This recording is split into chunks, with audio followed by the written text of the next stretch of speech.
I call the member for Newtown. Thank you, Speaker.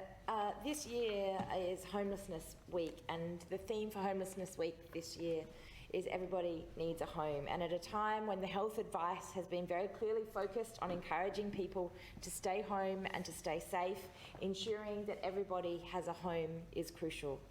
So often we hear statistics and numbers demonstrating the size and scale of the housing crisis and the challenges that we face to addressing homelessness in this state and across this country.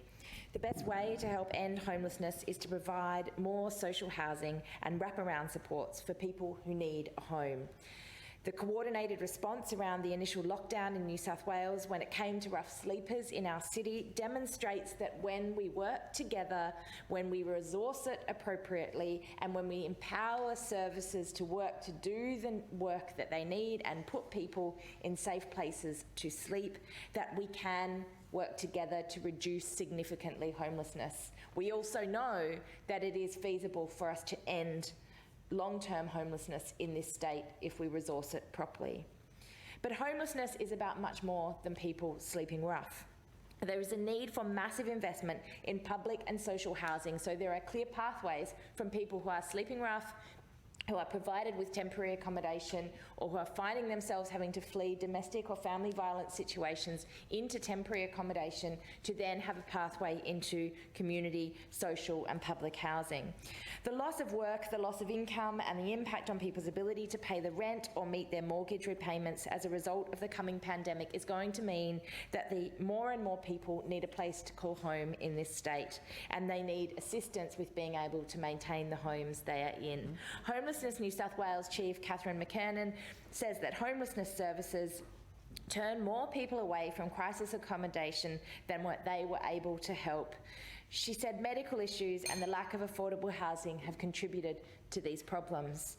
Usually on a Tuesday night in Homelessness Week, the Newtown Neighbourhood Centre, right in the heart of the electorate of Newtown, has a sleep out where they raise much needed funds for their incredible utopian sleep out work that they do. This incredible work that is run by volunteers, trained by professionals, enables outreach programs to run locally in our community and now in broad other communities to be able to connect people that are sleeping rough on the street with the services and support that they need. And I commend all of those volunteers, all of the people that have contributed to this important program and work for what they have done. It is crucial to note that the homelessness pandemic that we face in this state, that we faced before the current health pandemic, is not one that treats people equally. There is a huge percentage, in fact 30% of clients in homelessness services across New South Wales are Aboriginal people. Less than 10 Aboriginal community-controlled organisations in this state exist, and we need more investment in specific Aboriginal-controlled and Aboriginal specialised housing and funding for Aboriginal support services. We also need to recognise that the issue of insecure housing is not one that just faces young people in our state, despite all of the challenges that young people face. We know that there are many, many older women who are facing risks of homelessness, and homelessness in New South Wales is increasing for older single women more than any other cohort, and we need safe and affordable housing options for them now too. I would also like to address the fact that many temporary visa holders and non-citizens have been hit in multiple ways during this crisis. We may be all in this together, but it is clear the impact of this pandemic on some hits much harder than others. And those that are on temporary visas and in temporary and insecure work situations and then unable to access any of the government payments or supports are particularly hard done by and are doing particularly tough at this time.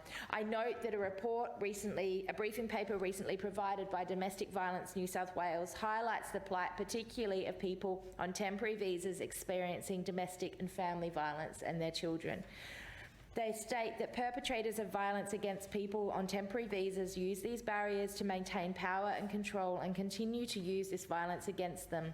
Due to the high risk of homelessness and poverty, a person on a temporary visa may make the difficult decision to stay or return to a violent partner.